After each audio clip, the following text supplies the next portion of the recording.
పోలీసులు పట్టుకుంటున్నారు. Now we can push the vehicle.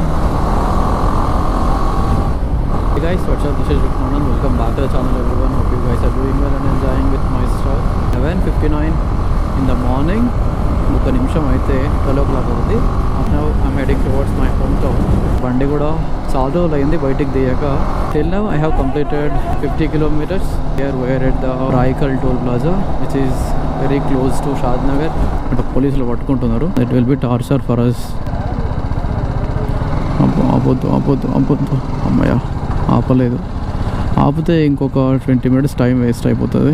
చాలా మంది ఉంటారు, మన డాక్యుమెంట్ చూసేంత వరకు టైం వేస్ట్ అయిపోతుంది. ట్రాఫిక్ జామ్ అవుతుంది. ఆటో చిన్నగా వెళ్తుంది అండ్ ఆటో పక్కల బస్సు వెళ్తుంది. This is nothing but elephant racing.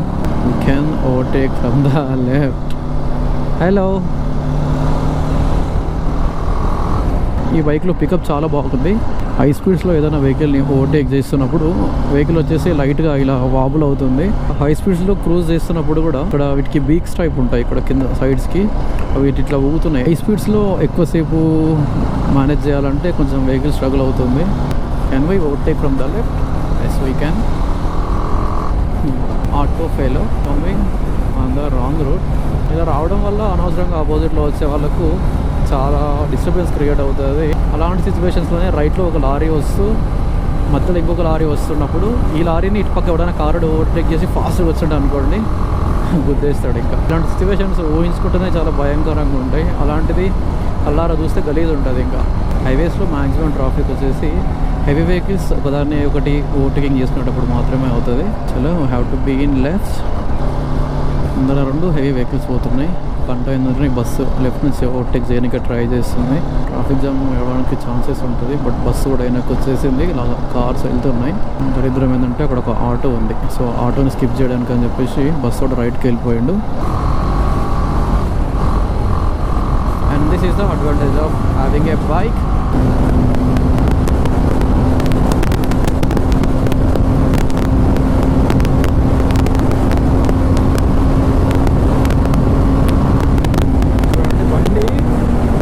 అవుతుంది ఇలాగా అంటే స్టెబిలిటీ లేదు. మేబీ నాకు తెలిసి ఈ వెహికల్కి వాడు ట్రాంప్లర్ టైర్స్ ఇచ్చిండు. మన normal city ride purpose tyres కాకుండా ఆఫ్ రోడ్ టైర్స్ ఉన్నాయి. సో అందుకే అనుకుంటా బండి ఇలా వాబుల్ అవుతుంది. మనోడికి కాంపిటీషన్ ఇవ్వడానికే నేను ఇలా ఫాస్ట్గా వచ్చాను. ఇట్లా పక్కన ఎవరో ఒకరు ఉన్నారు అనుకోండి, ఒకరినొకరు పుష్ చేసుకుంటూ ఫాస్ట్గా వెళ్ళిపోవచ్చు అండ్ టైం పాస్ కూడా అయింది. 80 క్రాస్ అయినామంటే ఓవర్ స్పీడ్ చలాన్ పడిద్ది. మన పిల్లలు తెలుసా, have to take right but lorry going also right. మనోడికి ఈవెన్ సైడ్ మిరర్స్ కూడా లేవు. బస్సుని ఓవర్టేక్ చేసాం. Have to be right and మళ్ళీ లెఫ్ట్కి వచ్చేద్దాం. పక్క రైట్లో లారీ పోతుంది కదా, సో అలాంటి సిచ్యువేషన్స్లో ఉన్నప్పుడు చాలా జాగ్రత్తగా ఉండాలి. ఇక్కడ బస్సు పోతుంది కదా, లారీ వాడు కొంచెం ఇలా అంటే బస్సు మొత్తం ఇట్లా వచ్చేసిద్ది, మనం అక్కడేది ల్యాండ్ అయిపోతాం. అప్పుడు CCP guy is confidently coming from the right. మళ్ళీ బకెట్ కిందికి పెట్టుకొని వస్తుండు. సో అలా రాంగ్ రూట్లో వచ్చేది ఉంటే బకెట్ని పైకి పెట్టుకొని రావాలి. బకెట్ కిందికి ఉంటే డ్యామేజ్ ఎక్కువయ్యే ఛాన్స్ ఉంటుంది యాక్సిడెంట్స్ అయినప్పుడు. అదే బకెట్ పైకి ఉంటే అపోజిట్ వెహికల్కి డ్యామేజ్ కొంచెం తక్కువయ్యే ఛాన్స్ ఉంటుంది. And take left. యాక్చువల్గా ఇలా రైడ్ చేస్తున్నప్పుడు మనకు చాలా లాంగ్ విజన్ ఉండాలి. లాంగ్ విజన్ ఉండడం వల్ల మనకు ముందర ఏ వెహికల్స్ పోతున్నాయి, మనం ఎలా పోవచ్చు అనే ఒక క్లారిటీ వస్తుంది. మనోడిని దాటగానే ఇక్కడ లెఫ్ట్ తీసుకొని గుంజి పడేద్దాం బండిని. Look at that auto guy, he is overtaking from right.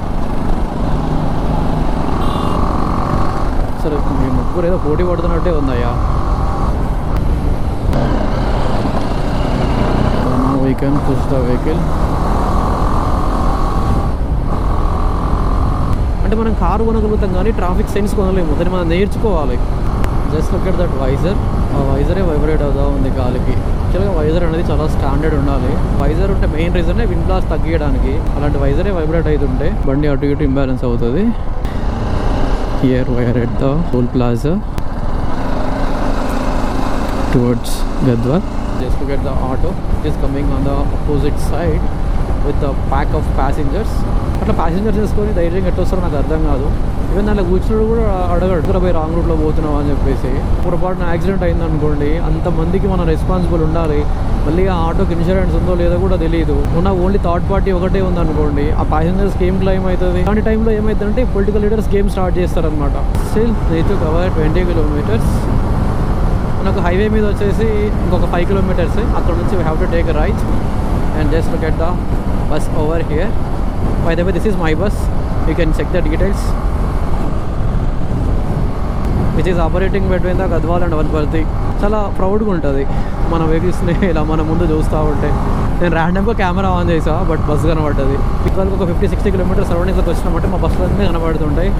And just look at the Krishna river on the left and also on the right. అక్కడ మధ్యలో ఉంది కదా ఒకటి కొండ, సో ఆ కొండ మీద ఒకప్పుడు కొండవీటి దొంగ అని చెప్పేసి చిరంజీవి గారి మూవీ షూట్ చేశారు. నా చిన్నప్పుడు అయితే ఇట్లా 2 హైవేస్ లేకుండే, ఆ ఒక్క బ్రిడ్జే ఉంటుండే. అది చాలా కంజెస్టెడ్గా ఉంటుంది, దాంట్లోనే రాకపోకలు ఉండేవి. నేషనల్ హైవేస్ని ఎప్పుడైతే వైడనింగ్ చేశారో అప్పుడు ఈ బ్రిడ్జ్ కూడా కన్స్ట్రక్ట్ చేశారు. నేషనల్ హైవే 7 వచ్చేసి 44గా చేంజ్ అయ్యింది. Here we have to take right from the national highway 44. ఇక్కడ నుంచి ఒక 15 kilometers ఉంటుంది. అండ్ ఇక్కడ నుంచి ఇలా సింగిల్ రోడ్ ఉంటుంది. బట్ నాకు ఈ రోడ్డే చాలా మంచిగా అనిపించింది. బండిని అటు అటు తిప్పుకుంటూ వెళ్ళిపోవచ్చు. రైనీ సీజన్లో చాలా బాగుంటుంది. ఈ చెట్లు ఉన్నాయి కదా, సో మొత్తం ఒక గ్రీన్ కలర్లో ఇలా ఫామ్ అవుతాయి. మార్నింగ్ టైంలో కానీ ఈవినింగ్ టైంలో కానీ వెళ్తూ ఉంటే ఆ సూర్యకిరణాలకి ఇలా లైన్స్ ఫామ్ అవుతూ ఉంటాయి. మేము కూడా ఆల్మోస్ట్ వచ్చేసాం మా హోమ్ టౌన్కి. As of the video, this is video friends. If you guys like the video, please do like, share, subscribe to my channel. This is Rukman signing off. Bye bye, take care, see you in the next video, mama bro.